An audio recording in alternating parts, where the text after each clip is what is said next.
Sœurs, amis dans le Seigneur, auditeurs de la Radio Lumière, que la paix du Seigneur soit avec vous tous. Amen.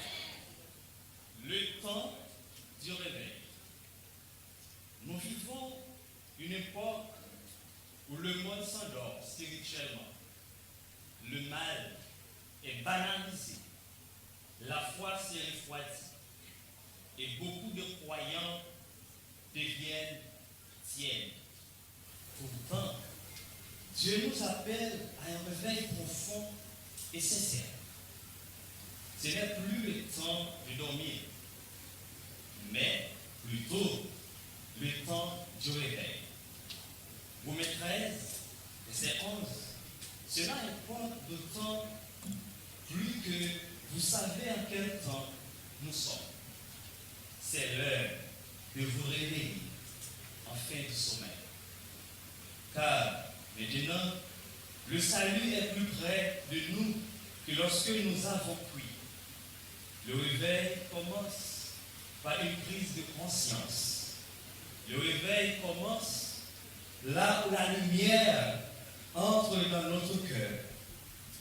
Trop de croyants vivent dans une routine religieuse, sans feu, ni passion. Frères et sœurs, Dieu ne veut pas une foi morte, mais une foi vivante et agissante.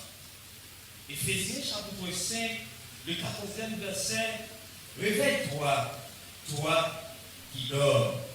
Relève-toi d'entre les morts, et Christ t'éclairera. Frères et sœurs, la jeunesse, les dames, les hommes calés, Dieu veut nous sortir d'un christianisme superficiel. Il veut réveiller nos cœurs, ranimer notre feu intérieur. Le réveil demande quoi? Le réveil demande la repentance et la sanctification. En effet, il n'y a pas de réveil sans repentance. Le peuple de Dieu doit revenir à la source. C'est de tourner du péché et rechercher la sainteté. Des Chroniques, chapitre 7, le 14e verset, si mon peuple sud, qui est évoqué, mon nom s'humilie, prie et cherche ma face. Et s'il se détourne de sa mauvaise voie, je les exaucerai des cieux. Pour cela, nous devons purifier nos cœurs, nos pensées, nos comportements. Le réveil ne commence pas dans une foule. Cependant, il commence en chacun de nous. Le réveil est une préparation pour le retour du Seigneur. Nous sommes dans le dernier temps. Le monde court vers la Bible et l'Église doit se tenir prête. Jésus revient.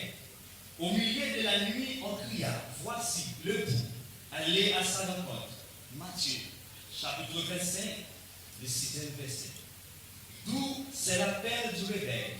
Les vierges sages s'étaient préparées, les autres dormaient. Le réveil, c'est se tenir prêt. C'est marcher avec l'huile du Saint-Esprit dans nos langues. La jeunesse, Dieu nous appelle à sortir du sommeil spirituel. Cela importe d'autant plus que vous savez en quel temps nous sommes. C'est l'heure de nous réveiller du sommeil. Dormir spirituellement, c'est vivre sans passion pour Dieu, sans feu dans la prière, sans foi, sans soif de la parole de Dieu. Dormir spirituellement, c'est vivre pour soi-même, tout en oubliant que Jésus revient. Réveillez-nous, car cependant que nous dormons, l'ennemi sème dans nos maisons,